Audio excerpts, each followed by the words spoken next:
Yo fui la que dijo que era solo un viaje. Una semana frente al mar, una casa grande en Sayulita, desayunos tranquilos, cenas reservadas, fotografías bonitas y una familia reunida sin discusiones. Eso era lo que yo quería ver. Eso era lo que repetía cada vez que Gabriel intentaba explicarme que algo no estaba bien. No exageres, le decía. Es una semana de vacaciones, no un juicio. Ahora entiendo que no era solo un viaje. Era una prueba de todo lo que yo había permitido durante años. Y fallé de la peor manera, porque no traicioné a mi esposo con una aventura escondida ni con una mentira escandalosa. Lo traicioné cada vez que traté su dolor como una incomodidad. Lo traicioné cuando dejé que mi madre lo humillara con comentarios disfrazados de bromas. Lo traicioné cuando permití que hombres de mi pasado siguieran teniendo espacio en nuestra vida. Y lo traicioné el día en que invité a su agresor y a mi exnovio a unas vacaciones familiares sin pensar en lo que eso significaba para él. Me llamo Elisa Montalvo, tengo 39 años y, durante mucho tiempo, creí que era una buena esposa. Trabajaba en marketing y organización de eventos. Mi vida consistía en crear experiencias bonitas, elegir flores, reservar restaurantes, comparar hoteles, revisar listas de invitados y encontrar la manera de que todo pareciera perfecto desde fuera. Sabía manejar una crisis en una boda, una fiesta empresarial o una cena complicada. Pero no sabía proteger mi matrimonio. Gabriel Reyes tenía 43 años y trabajaba como director de operaciones en una empresa de transporte y distribución en Monterrey. Era un hombre silencioso, responsable y metódico. Revisaba 2 veces las reservas, pagaba las cuentas a tiempo, guardaba los recibos y cumplía lo que prometía. Muchas personas lo confundían con alguien frío porque no gritaba ni hacía escenas. Yo también cometí ese error. Pensé que su calma significaba que podía soportarlo todo. Nos conocimos casi 9 años antes, en una recepción de negocios en Guadalajara. Yo había ido con una compañera de trabajo y él estaba allí porque su empresa patrocinaba parte del evento. No era el tipo de hombre que llamaba la atención al entrar en una sala. No hablaba fuerte, no presumía ni buscaba miradas. Estaba junto a una mesa, conversando con alguien sobre retrasos en rutas de carga, con una botella de agua mineral en la mano. Cuando le pregunté si no se aburría de hablar siempre de camiones, almacenes y carreteras, sonrió y me dijo que cualquier persona capaz de organizar un evento para más de 200 personas tenía derecho a burlarse de él. Me hizo reír. Tenía una forma tranquila de escuchar, como si todo lo que uno decía tuviera importancia. En nuestra segunda cita le confesé que había estado casada antes. No le di detalles. Solo le dije que había terminado mal y que no quería hablar de eso todavía. Gabriel no insistió. Me respondió que cada persona tenía derecho a contar su historia cuando estuviera preparada. En ese momento pensé que eso era amor. Con el tiempo entendí que también era confianza, y yo no supe cuidarla. Mi primer esposo se llamaba Mauricio Saldaña. Estuvimos juntos pocos años, pero fueron suficientes para dejarme heridas que yo prefería esconder. Mauricio era impulsivo, orgulloso y difícil de complacer. Cuando algo no salía como él quería, buscaba a quien culpar. Al separarnos, me prometí que nunca volvería a permitir que un hombre así controlara mi vida. Sin embargo, años después, permití que Mauricio siguiera afectando la vida de Gabriel. Esa es una verdad que todavía me cuesta aceptar. Gabriel y yo estuvimos juntos 2 años antes de casarnos. Nuestra boda fue en una hacienda cerca de San Miguel de Allende. Yo organicé cada detalle, las flores, las luces, el menú, las mesas, la música, las invitaciones y el horario. Mi madre, Beatriz, opinó sobre todo. Mi hermana mayor, Paula, me ayudó con los vestidos y los últimos preparativos. Gabriel solo pidió una cosa. Me dijo que, al final de la noche, quería 10 minutos a solas conmigo, sin invitados, sin fotógrafos y sin ruido. Cuando llegó el momento, nos sentamos en una banca de piedra junto a un jardín oscuro. Él me tomó la mano y me dijo que no podía prometerme una vida perfecta, pero sí una vida honesta. Yo le prometí lo mismo. Durante los primeros años estuvimos bien. No éramos una pareja perfecta, porque ninguna pareja lo es, pero teníamos estabilidad.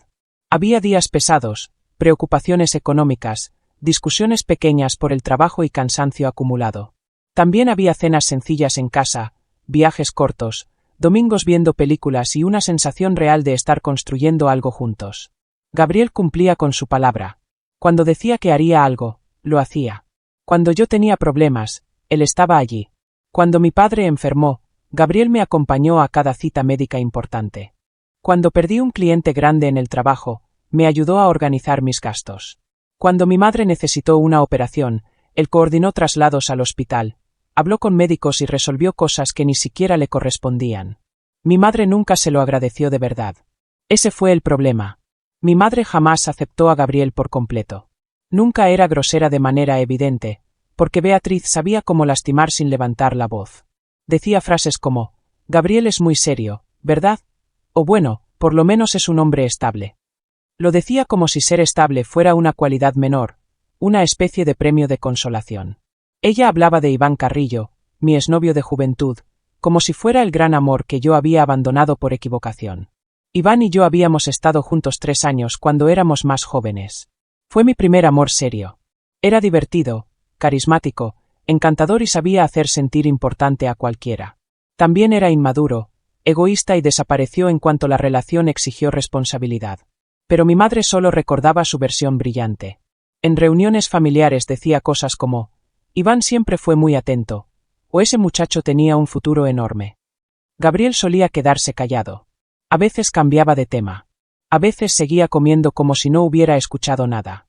Yo veía la incomodidad en su rostro, pero nunca frenaba a mi madre con la firmeza necesaria. Después le decía a Gabriel que no le diera importancia, que Beatriz era así, que no valía la pena crear un problema. Pensaba que estaba evitando un conflicto. En realidad, estaba dejando que él enfrentara solo una humillación que yo tenía la obligación de detener. Mis amigas tampoco ayudaban. Llevábamos muchos años juntas y Gabriel siempre se sintió como un invitado tolerado, nunca como parte del grupo. Algunas lo consideraban demasiado reservado, demasiado metódico y poco espontáneo para mí. Yo escuchaba sus comentarios, sonreía incómoda y trataba de cambiar de tema. Luego le pedía a Gabriel que no se lo tomara de forma personal. Le pedía paciencia una y otra vez, como si su paciencia fuera un recurso infinito que me pertenecía. Mauricio volvió a aparecer 17 meses antes del viaje a Sayulita. Me escribió una noche. Dijo que había perdido su empleo, que estaba solo, que se sentía destruido y que no tenía a quién acudir. Cuando vi su nombre en la pantalla sentí miedo, pero también sentí algo que ahora me avergüenza reconocer. Quise demostrarme que yo era una buena persona. Quise pensar que podía ser compasiva, que no guardaba rencor, que era capaz de ayudar a alguien incluso si ese alguien me había hecho daño. Le respondí. Después hablamos varias veces. No se lo dije a Gabriel al principio. Cuando por fin lo hice, se lo conté como si fuera algo sin importancia. Le dije que Mauricio estaba pasando por un mal momento, que buscaba terapia y que quería cambiar. Gabriel guardó silencio durante unos segundos. Luego dijo que no le parecía bien que yo retomara contacto con él. No gritó. No me dio órdenes. Solo dijo que ese hombre había causado demasiado daño y que no quería que volviera a tener espacio en nuestra vida. Yo reaccioné como si Gabriel fuera el problema. Le dije que estaba siendo inseguro. Le dije que no podía controlar a quien ayudaba. Le dije que se estaba obsesionando con algo que ya había ocurrido. Cada una de esas frases fue injusta, porque yo conocía perfectamente la razón de su miedo. 3 años después de nuestra boda, Mauricio apareció en nuestra casa. Hasta hoy no sé cómo consiguió la dirección. Tal vez alguien se la dio. Tal vez mi madre habló más de la cuenta. Tal vez yo la mencioné en alguna conversación sin pensar. Lo único que sé es que Gabriel estaba solo cuando Mauricio llegó. Mauricio había bebido. Estaba furioso. Dijo que yo le había arruinado la vida. Dijo que Gabriel ocupaba un lugar que no merecía. Antes de que Gabriel pudiera cerrar la puerta, Mauricio la empujó con fuerza y entró. Gabriel intentó sacarlo, pero Mauricio lo golpeó. Lo lanzó contra una pared y Gabriel se abrió la ceja al caer contra una mesa. Terminó en urgencias con varios puntos, costillas golpeadas y una herida que tardó semanas en cerrar. Gabriel denunció a Mauricio. Mauricio recibió una sanción menor y una orden de mantenerse alejado. Yo lloré durante todo el proceso. Le dije a Gabriel que lo sentía, que jamás imaginé que Mauricio haría algo así. Pero, en el fondo, sabía que había dejado que ese hombre siguiera demasiado cerca de mi vida. Cuando Mauricio volvió a escribirme meses después, Gabriel no estaba intentando castigarme. Estaba intentando protegerse. Yo no lo vi porque estaba demasiado ocupada en parecer compasiva. Confundí la compasión con la irresponsabilidad. El viaje a Sayulita fue idea mía. Llevaba casi un año hablando de unas vacaciones familiares. Quería una semana junto al mar, una casa amplia con piscina, desayunos largos, cenas frente a la playa y tiempo para desconectarnos. Pero había otra razón que no decía en voz alta. Yo sentía que algo se había roto entre Gabriel y yo desde que Mauricio reapareció. Gabriel estaba más distante. No porque quisiera lastimarme, sino porque estaba cansado. Yo lo notaba. En lugar de acercarme a él y enfrentar el problema, llené ese vacío con planes, invitados y ruido. Preparé una lista inicial de 10 personas, Gabriel y yo, mi madre Beatriz, mi hermana Paula, su esposo Raúl, sus 2 hijos, mi amiga Julieta, el esposo de Julieta y otra amiga llamada Marina. Le enseñé la lista a Gabriel. Él aceptó, aunque no parecía entusiasmado. Me dijo que no era exactamente su idea de descanso, pero que quería acompañarme. Yo sentí alivio. Pensé que, al aceptar, todo estaba resuelto. Pero unas semanas después Julieta y su esposo cancelaron porque él tuvo un problema en el trabajo. Marina también canceló por un asunto familiar. La lista pasó de 10 personas a 7. Fue entonces cuando mi madre empezó a hablar de invitar a Iván. Decía que estaba atravesando un divorcio, que se sentía solo y que le vendría bien salir de la ciudad. Yo debí decir que no. Debí recordar que Iván era mi exnovio y que Gabriel llevaba años escuchando comparaciones injustas con él. Pero no lo hice. Me convencí de que sería exagerado pensar que podía causar un problema. Poco después Mauricio volvió a escribirme. Dijo que llevaba meses sin beber, que asistía a terapia y que quería demostrar que podía ser diferente. Mi madre, que siempre encontraba una opinión para todo, dijo que quizás sería bueno dejar el pasado atrás. Dijo que una semana junto al mar podía ayudar a cerrar heridas. Y yo, en vez de pensar en Gabriel, pensé en lo cómodo que sería para todos los demás. Así que añadí a Iván y a Mauricio a la lista. Pasamos de 7 a 9 personas. No hablé con Gabriel antes de hacerlo. No preparé una conversación. No le pregunté cómo se sentiría. 10 días antes del viaje le envié la lista final por mensaje. Recuerdo perfectamente dónde estaba. Me encontraba en una tienda mirando un vestido blanco que pensaba usar para una cena frente al mar. Mi teléfono vibró. Gabriel me llamó casi de inmediato. Contesté y, antes de que pudiera hablar, dije: antes de que te enojes, quiero que sepas que todos están pasando por un momento difícil. Pensé que sería bueno reunirnos y relajarnos. Ahora entiendo lo manipuladora que era esa frase. Todos están pasando por un momento difícil. Como si Gabriel no hubiera sido el hombre que terminó en el hospital por culpa de Mauricio. Como si él tuviera una relación que reparar con Iván. Como si debería sentirse agradecido por compartir una casa con 2 hombres que representaban heridas de mi pasado. Gabriel tardó unos segundos en responder. Su voz estaba baja. Demasiado baja. Me dijo: Elisa, Mauricio me mandó al hospital. Yo respondí: eso fue hace años. Está yendo a terapia. Después preguntó por Iván. Le dije que Iván solo era un amigo, que estaba divorciándose y que mi madre pensó que sería bueno incluirlo. Hubo un silencio largo. Tan largo que sentí un nudo en el estómago. Finalmente Gabriel dijo: no voy a ir. Yo me enfurecí. Le dije que estaba siendo dramático. Le dije que no podía arruinar el viaje de todos por algo que había pasado hacía años. Le dije que no todo tenía que girar alrededor de él. Esa fue una de las frases más crueles que le dije, porque en realidad todo giraba alrededor de mí, mis planes, mi madre, mi necesidad de evitar conflictos y mi obsesión por mantener una imagen de familia perfecta. Gabriel repitió que no iba a ir. Yo le dije que estaba decepcionada. Él colgó. Durante las siguientes horas intenté llamarlo varias veces. No respondió. Mi madre lo llamó después. Ella tenía una voz suave que usaba cuando quería manipular a alguien sin parecer agresiva. Me dijo que hablaría con él y que arreglaría las cosas. Más tarde me contó la conversación riéndose. Dijo que Gabriel había sido demasiado sensible y que debía aprender a perdonar. Después, como si fuera una broma inocente, añadió: bueno, si Gabriel no quiere ir, Iván puede quedarse con su lugar. Él sí sabrá disfrutar unas vacaciones. En ese instante debí detenerla.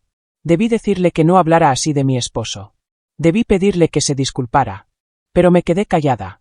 No porque estuviera de acuerdo de forma consciente, sino porque estaba acostumbrada a que mi madre dominara las conversaciones y yo no quería enfrentarla. Sin embargo, el silencio también comunica algo. Mi silencio le dijo a Gabriel que su lugar era reemplazable. Le dijo que mi exnovio podía ocupar su asiento sin que yo lo considerara una ofensa. Le dijo que yo no lo iba a defender. Gabriel no discutió esa noche. No gritó. No rompió nada. Hizo lo que siempre hacía cuando algo era importante: revisó la información. El depósito de la villa en Sayulita estaba cargado a su tarjeta personal. Los 9 vuelos desde Monterrey hasta Puerto Vallarta también los había pagado él. Desde allí, el grupo tomaría transporte hasta Sayulita. Yo le había prometido que le transferiría mi parte desde nuestra cuenta compartida, pero nunca lo hice. Siempre encontraba una excusa, una factura pendiente, un gasto inesperado, una transferencia que podía esperar.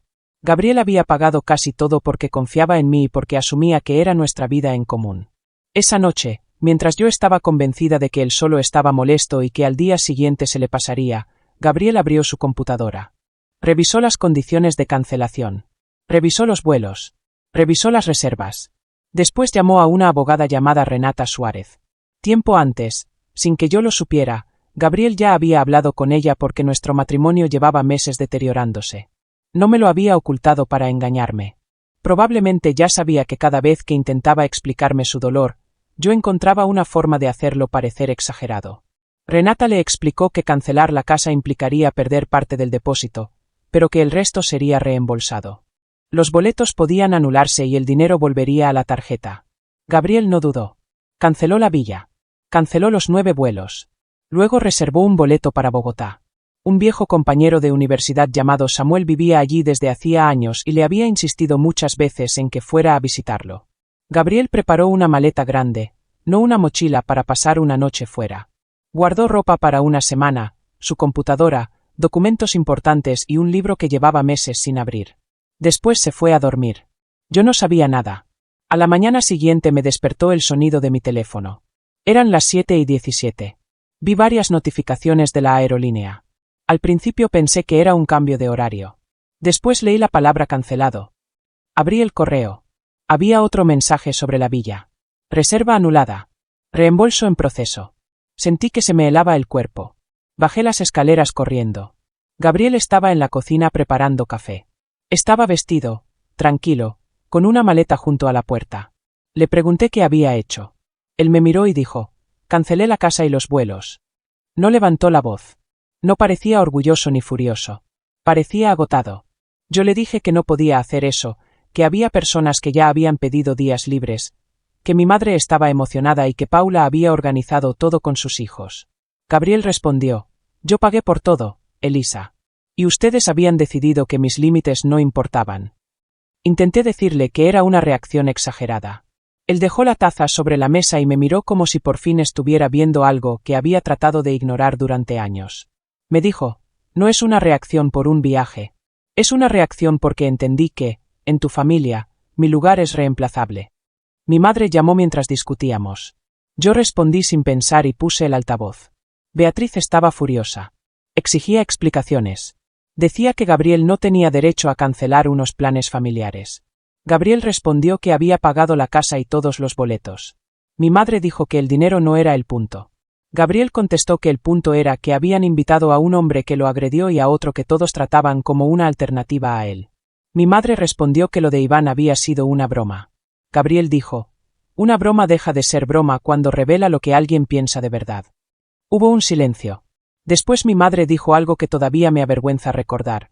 Elisa necesita gente que la apoye y la haga sentir importante. Tú nunca has sabido hacer eso. Gabriel apretó los labios. Yo esperaba que gritara, pero no lo hizo.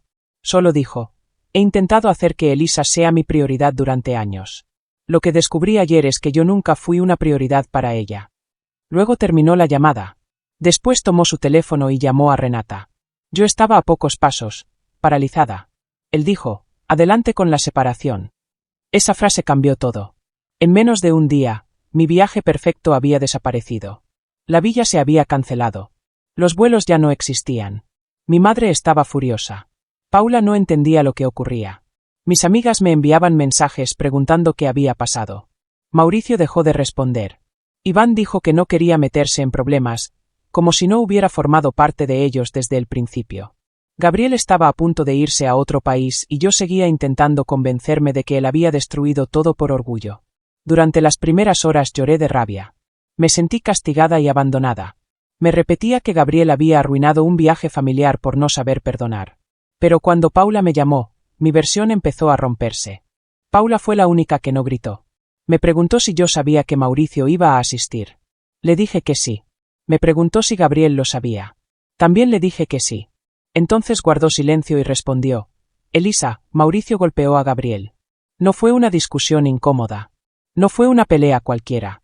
Lo mandó al hospital. ¿Por qué pensaste que una casa de playa era el lugar para pedirle que lo perdonara? No supe qué decir. Después me preguntó si sabía que Iván iría. Le respondí que sí. Me preguntó si sabía que mamá había sugerido darle a Iván el lugar de Gabriel. Le dije que no antes de la llamada, pero que sí había escuchado el comentario después. Paula me respondió: ¿Y la detuviste? Esa frase cayó sobre mí como una piedra. ¿La detuviste? No. No la detuve. No dije nada. No defendí a mi esposo. Yo, que me creía una mujer empática y comprometida, había permitido que dos hombres ligados a mi pasado entraran en un espacio que debía ser seguro para Gabriel. Lo hice porque no quería incomodar a mi madre y porque no quería enfrentar mis propias decisiones. Mis amigas se dividieron. Julieta me escribió para decirme que lo sentía, que entendía por qué Gabriel había reaccionado así y que yo debía dejar de buscar excusas. Marina publicó una frase en redes sobre personas que destruyen relaciones por no saber perdonar. No mencionó mi nombre, pero todos sabían de quién hablaba. Al leerla, por primera vez no sentí que me estuviera defendiendo. Sentí vergüenza. Mi madre dejó de llamarme por unas horas. Después me envió un mensaje muy largo. Decía que siempre había intentado incluir a Gabriel, aunque él era difícil para relacionarse. Decía que Iván era un buen hombre, que siempre me había entendido emocionalmente de una manera que Gabriel no conseguía. También decía que yo había sacrificado oportunidades por un matrimonio donde no me sentía verdaderamente valorada. Leí ese mensaje una vez. Luego lo leí otra vez. Y finalmente entendí algo que Gabriel había visto antes que yo. Mi madre no solo había comparado a Gabriel con Iván durante años. Había alimentado la idea de que Gabriel era insuficiente. Había convertido mis frustraciones normales, mis dudas y mis cansancios en argumentos contra mi esposo.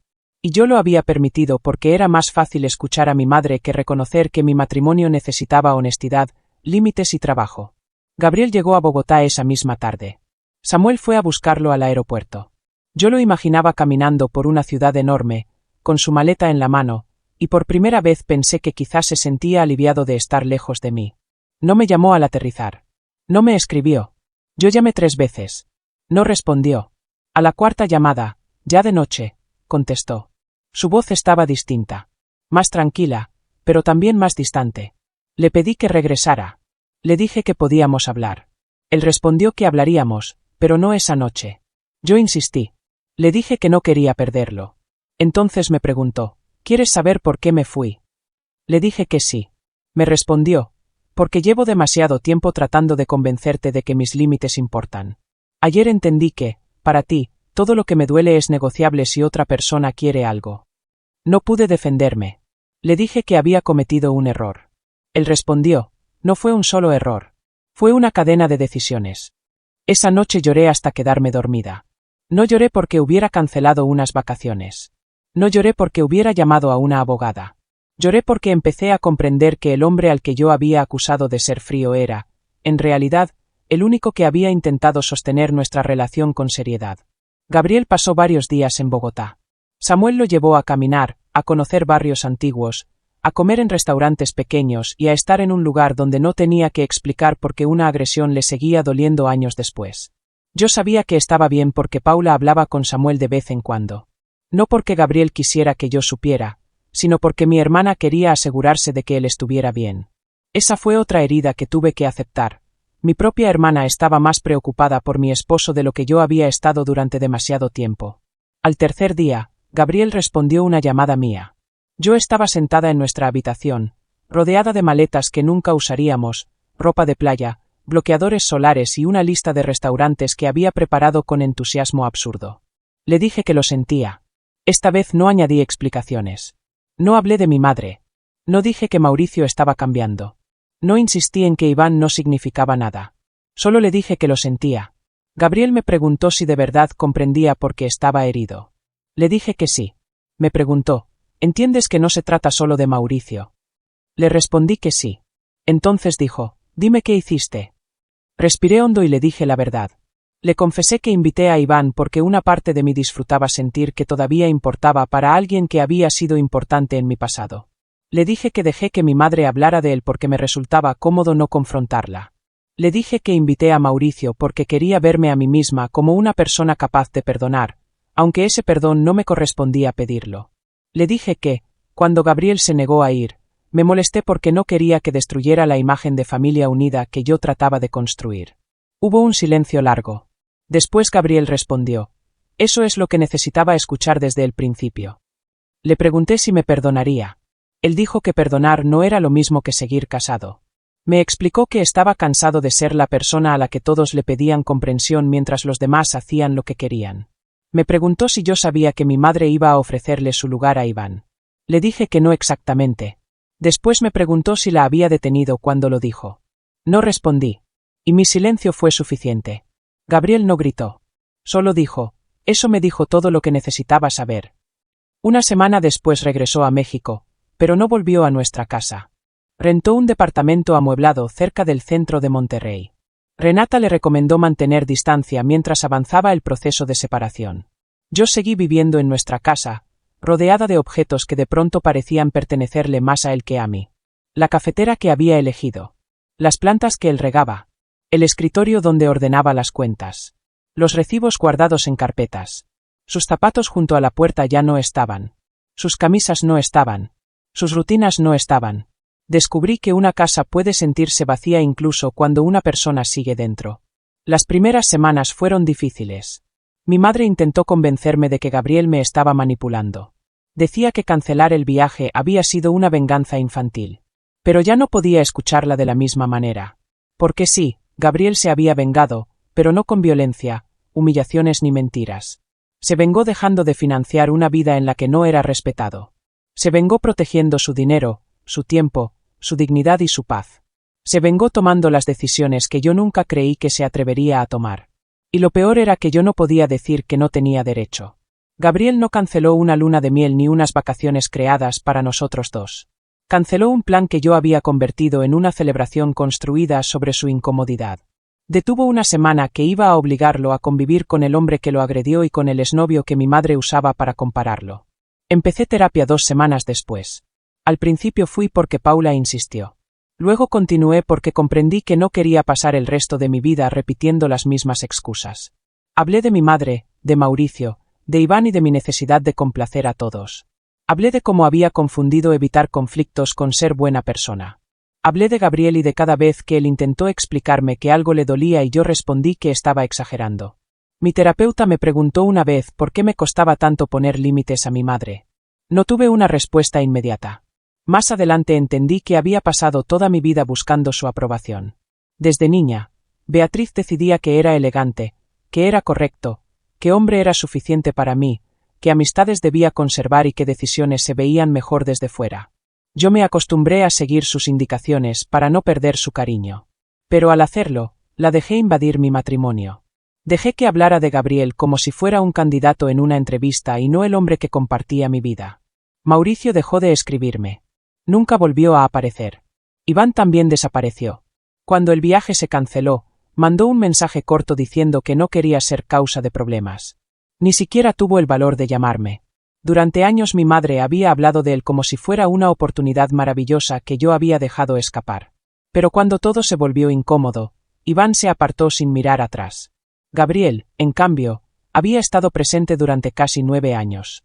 Estuvo cuando mi padre enfermó. Estuvo cuando perdí clientes. Estuvo cuando mi madre necesitó una operación. Estuvo cuando yo sentía ansiedad, agotamiento o miedo. Y yo había permitido que mi madre lo comparara con un hombre que desaparecía apenas algo exigía responsabilidad. Paula me mandó una carta un mes después. Decía que me amaba, pero que no podía seguir protegiéndome de las consecuencias de mis decisiones. Decía que Gabriel era una buena persona y que yo debía aceptar que quizá lo había perdido. Lloré al leerla, pero no por enojo. Lloré porque tenía razón. Tiempo después, mi madre también llamó a Gabriel. No sé todo lo que le dijo porque él nunca me contó los detalles. Solo me explicó que Beatriz se había disculpado. Cuando le pregunté si la perdonaba, respondió que no lo sabía todavía. Dijo que una disculpa era un comienzo, pero no borraba años de comentarios ni desprecios. Me pareció una respuesta justa. Yo también me disculpé con Gabriel muchas veces. Algunas fueron por teléfono, otras en persona, cuando aceptó tomar un café conmigo en lugares neutrales. Nunca le pedí que volviera a casa. Nunca le prometí cambios imposibles. Solo traté de hablar con honestidad. Le dije que entendía que mi traición no había sido física, pero sí emocional. Le dije que había puesto las necesidades de otros por encima de su seguridad. Le dije que había convertido su dolor en un obstáculo para mis planes. Le dije que había permitido que su lugar como esposo fuera cuestionado frente a todos. Gabriel escuchaba. A veces decía poco. A veces hacía preguntas difíciles. Me preguntó por qué no lo defendí cuando mi madre habló de Iván. Me preguntó por qué pensé que Mauricio merecía otra oportunidad cerca de él. Me preguntó por qué me preocupó más salvar unas vacaciones que salvar nuestra relación. No siempre tuve respuestas bonitas. A veces solo podía decir la verdad. Fui egoísta, cobarde y cómoda. Preferí que él aguantara para no enfrentar a nadie. 8 semanas después de la noche en que Gabriel canceló la villa y los vuelos, seguíamos separados. Renata había presentado los documentos necesarios, y los dos intentábamos decidir qué hacer con el resto de nuestra vida. No había un final claro. A veces Gabriel parecía distante, como si ya hubiera tomado una decisión que no quería decir en voz alta. Otras veces, cuando hablábamos, había momentos pequeños en los que reconocía al hombre que amé. Su manera de inclinar la cabeza cuando pensaba, su paciencia para escuchar y su humor seco cuando algo le parecía absurdo. Pero ya no podía exigirle nada. Ese era el precio de haber tratado sus límites como si fueran opcionales. El viaje nunca ocurrió. La villa se quedó sin nosotros. Los vuelos fueron reembolsados. Mi madre perdió los días que había pedido libres. Paula pasó esa semana visitando a unos amigos con su familia. Iván siguió con su vida. Mauricio desapareció. Todo aquel plan de meses se deshizo en una sola noche porque Gabriel abrió una computadora, revisó contratos y tomó una decisión. Durante mucho tiempo pensé que eso era cruel. Ahora sé que fue la primera vez que él se eligió a sí mismo. Antes yo creía que amar era soportar, perdonar, callar y mantener la paz. Ahora sé que amar también es proteger. Es decir, no cuando algo pone en peligro a la persona que tienes al lado. Es defenderla incluso cuando incomoda a tu madre, a tus amigos o a los hombres de tu pasado. Gabriel no se vengó destruyéndome. Se vengó dejando de permitirme destruirlo poco a poco. Y aunque todavía me duele reconocerlo, tenía derecho a hacerlo. Hay una imagen que no puedo sacar de mi cabeza. Gabriel en nuestra cocina, con una maleta junto a la puerta, una taza de café en la mano y una serenidad que yo confundí con frialdad. Esa mañana yo pensaba que estaba arruinando unas vacaciones. En realidad, estaba recuperando su vida. Yo fui la que dijo que era solo un viaje. Pero nunca fue solo un viaje. Fue el momento en que mi esposo entendió que no podía seguir compartiendo su vida con personas que esperaban que aceptara cualquier humillación en nombre de la familia, del perdón o de la tranquilidad. Y fue el momento en que yo entendí que traicionar a alguien no siempre significa tocar a otra persona. A veces significa mirar a tu esposo sufrir y decidir que su dolor es menos importante que tus planes. A veces significa callar cuando deberías defenderlo. A veces significa dejar abierta una puerta para personas que debieron quedarse fuera para siempre. Yo traicioné a Gabriel. Él respondió cancelando el viaje, anulando los vuelos, llamando a una abogada y caminando hacia una vida en la que ya no tenía que pedir permiso para ser respetado. No sé si algún día volveremos a ser marido y mujer. No sé si sus sentimientos por mí podrán sobrevivir a todo lo que permití. Pero sé que ya no tengo derecho a exigir un final que me haga sentir mejor. Solo puedo aceptar lo que hice, cambiar lo que soy y entender que algunas consecuencias llegan sin gritos, sin violencia y sin segundas oportunidades. A veces llegan en forma de vuelos cancelados, una maleta junto a la puerta y un hombre que por fin decide que merece algo mejor.